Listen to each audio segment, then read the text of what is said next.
Thirsty on the east side of town? Well, head to a WNST favored King Discount Liquors on Pulaski Highway, just inside the Beltway. They have it all. I'm Johnny Bev down at King Liquors. Come and see me for all your needs in wine, spirits, and beer. Don't forget to give the King a ring. Totally different way that Peyton has with the New York thing. And his personality, and that was an awkward beginning for him too. His personality, he's very introverted, low-key, and I think better for New York handling the criticism, whereas a guy like Peyton, who's really out there, would probably, fire back and create some problems. So, we're guilty of the media. We look for things. He hasn't won the big win. He can't win. But we don't do that, Chris. Yeah, we have to. We have to talk. We have to justify why we're here. All this time we have Ask talk about tough questions, right? To one game, right? For one game.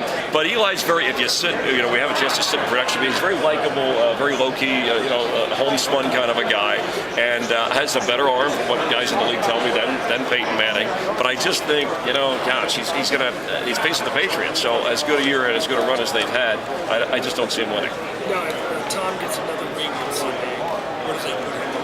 I talked with Joe Theismann in here the other day, and he said already, he asked, me, we were talking about best quarterbacks of all time, and you put... He said Theismann, Montana. No, he said Theismann, and it was Thiesman. It was fourth on the list. We kid Joe because we care. But he said he thinks he's already the best of all time. And I said, wow, if he wins this game, I think you can put him there because Montana and Elway, Marino, there's certain ways to categorize in different eras. But I really, the 50 touch, we're almost numb to the 50 touchdown pass record because Peyton just did it. And the offensive records that they set, and he's done it with different receivers. So now, as Randy Moss, but before he's done it with Deion Branch and Troy Brown. So I think in the top three of all time, safely, I'm a little bit of an old-fashioned guy with Montana and Elway. But certainly, the 4 Super Bowls, and obviously Belichick is a Hall of Famer. And if they go perfect, the 19-0, there's no question of the best team ever for one season.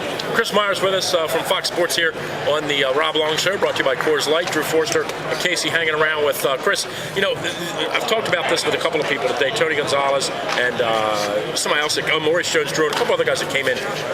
And I go back to the year that Pittsburgh won, specifically because that's the one that's on my mind the most. The Jerome Bettis story and how Joey Porter talked about late in that season, that they all just kind of got together and had this weird moment where they all decided, we figured it out. This is what we're playing for. We know we want to win, but we're playing for this guy because this is it for him.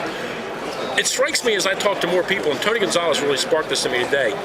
Maybe Strahan is that guy in New York, that the giant players, they're the ones at the beginning of the season, we talked to Jim Moore about this too yesterday, that said, if Michael doesn't want to come in and train and sweat and run up and down hills and do all that, we're okay with that. And that's kind of rare. Because these players, they don't want anybody to be treated, if I'm going to sweat, that cat's going to sweat. Right.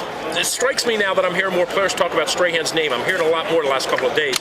Maybe that's the thing the Giants are hanging on.